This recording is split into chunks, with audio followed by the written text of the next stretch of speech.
हमारी आज की कहानी है इंसानियत। हरचंद जी और संतोषी देवी की आज सालगिरह थी। दोनों आपस में मिलकर एक दूसरे को बधाई देकर खीर खा रहे थे और मुस्कुरा रहे थे कि तभी अचानक से उनकी बहू पायल घर पर आई। जब उसने अपने सास ससुर को साथ में बैठे मुस्कुराते देखा तो उसके तन बदन में आग लग गई। गुस्से में झल्लाते हुए आई और चिल्लाते हुए बोली, जरा देर घर से बाहर क्या निकलो, दांत खिंचाने बैठ जाते हैं दोनों। और यह क्या खीर बनाई है? मेरे बिना इजाजत मेरी रसोई में कदम कैसे रखा तुमने? इतनी हिम्मत बढ़ गई क्या तुम्हारी? बुढ़ापे में भी जीभ का चटोरापन सूझता रहता है। मैं पार्टी में क्या गई, दोनों पूरे घर में लपलपा गए। चुपचाप अपने कमरे में नहीं बैठा जाता क्या तुमसे? पैर कब्र में लटके हुए हैं दोनों के और मेरे पीठ पीछे पार्टियां चल रही हैं। हद होती है बेशर्मी की। बुढ़ापे में भी चैन नहीं है। यह आप दोनों का घर नहीं है।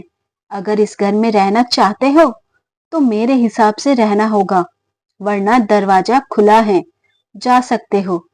और भी एक बेटा है आपका, मैंने ही ठेका नहीं लिया है आपका।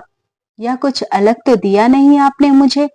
जो जेठानी जी को दिया वही सब मेरे पास है। तभी हरचंद जी डरी सहमी आवाज में बोले, बहू, हमने ऐसा भी क्या कर दिया जो तुम इतना भड़क रही हो? खीर ही तो बनाई है। इस पर पायल और जोर से चिल्लाई, मुझसे बिना पूछे कैसे बनाई आपने खीर? पता है दूध कितना महंगा है? पैसे कोई पेड़ पर नहीं उगते। और अगर बनानी ही थी तो मेरे पार्टी में से आने का इंतजार कर सकते थे। सब्र नहीं होता क्या? मुझे दही भी जमानी थी। अब ले आओ दूध। सारा दूध गटक गए। हमेशा अपनी मनमर्जी करते हैं। इस पर संतोषी देवी बोलती हैं, बहू, मैंने खीर के लिए थोड़ा सा ही दूध लिया, बाकी बचा हुआ रखा है। तुम बच्चे को जन्म देने वाली हो, इस हालत में इतना गुस्सा करना ठीक नहीं है। तब पायल बोलती है, मुझे पाठ मत पढ़ाओ कि मैं क्या करूं और क्या नहीं। तुम बुड्ढों से पूछने की जरूरत नहीं मुझे।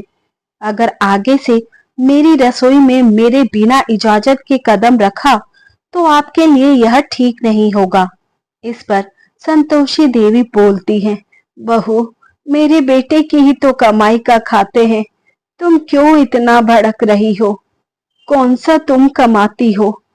अगर थोड़ा सा खर्च हमने कर लिया तो क्या हो गया?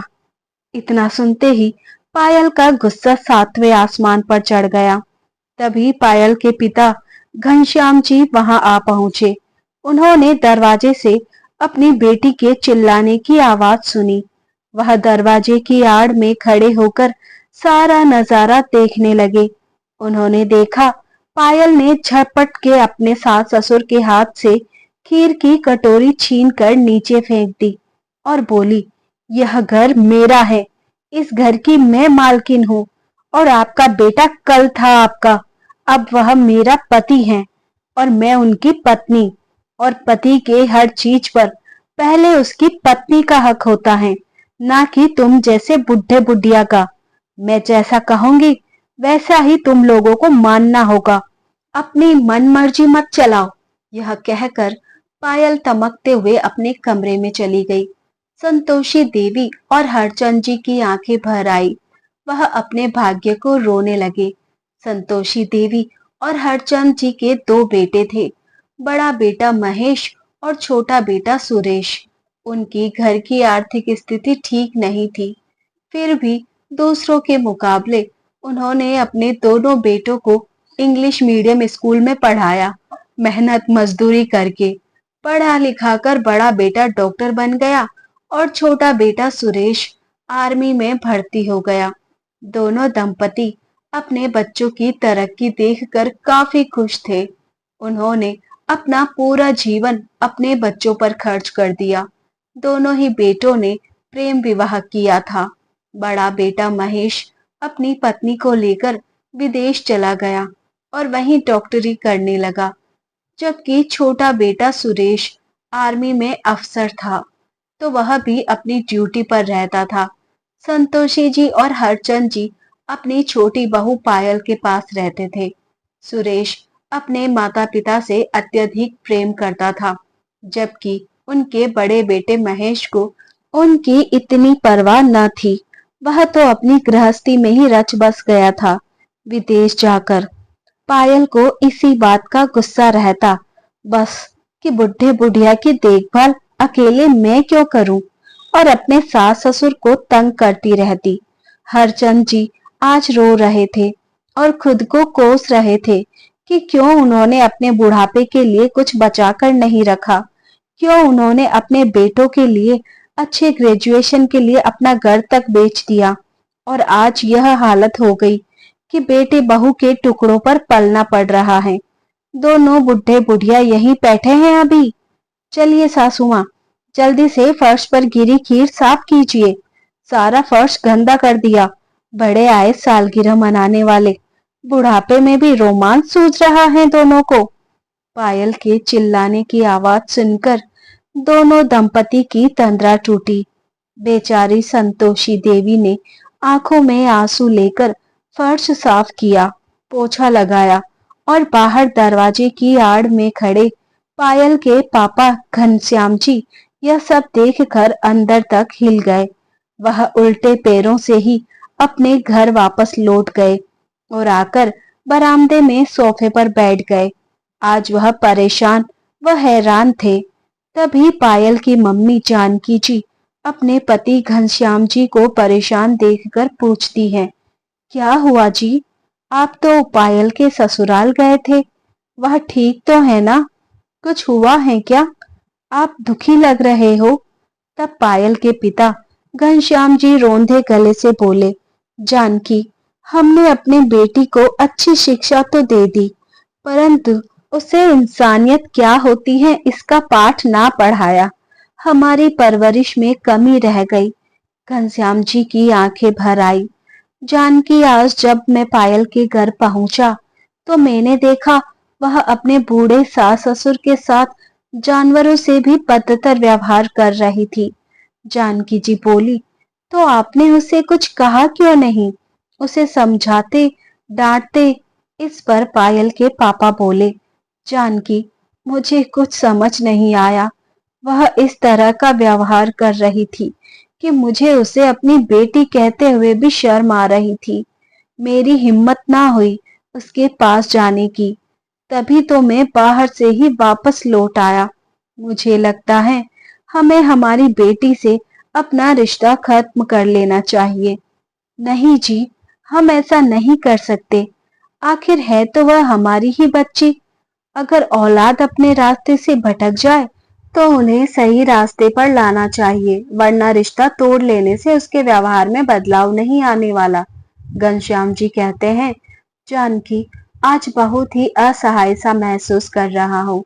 मैंने अपनी बेटी पायल को दुनिया की सारी खुशियां दी, सब कुछ दिया, पर उसे अच्छा इंसान ना बना पाया। छोड़िए आप यह सब, यह वक्त टूटने का नहीं है। आपको संभलना होगा। आप कल जाकर पायल को यहीं लेकर आइए। आगे मैं देखती हूँ कि क्या करना है। ठीक है जानकी, तुम कहती हो तो मैं उसे लेकर आऊंगा। अगले दिन घनश्याम जी अपनी बेटी पायल के ससुराल जाते हैं और हरचंद जी और संतोषी देवी को प्रणाम करते हैं। वह उनसे उनका हालचाल पूछते हैं और अपनी बेटी पायल को घर ले जाने की अनुमति मांगते हैं। अगर आपकी अनुमति हो तो मैं अपनी बेटी को उसके मायके ले जाना चाहता हूँ। उसकी मम्मी बुला रही हैं। पायल खड़ी अपने सास ससुर को घूरती है और बोलती है, अरे पापा, इसमें इतना पूछने वाली कौन सी बात है? वैसे भी मैं अपने ही घर तो जा रही हूँ। और पायल अपने पापा घनश्याम जी के साथ अपने मायके आ जाती हैं। आते ही अपनी मम्मी से मिलती हैं। आ गई बेटी पायल, तू बैठ, मैं तेरे लिए कुछ खाने को लाती हूँ। अरे मम्मी, वह सब छोड़िए, आप यह बताएं मेरी दादी कहाँ है? अरे, होगी यहीं कहीं, मुझे क्या पता। मैं कोई उनके आगे पीछे थोड़ी लगी रहती हूँ। मुझे घर के और भी काम होते हैं।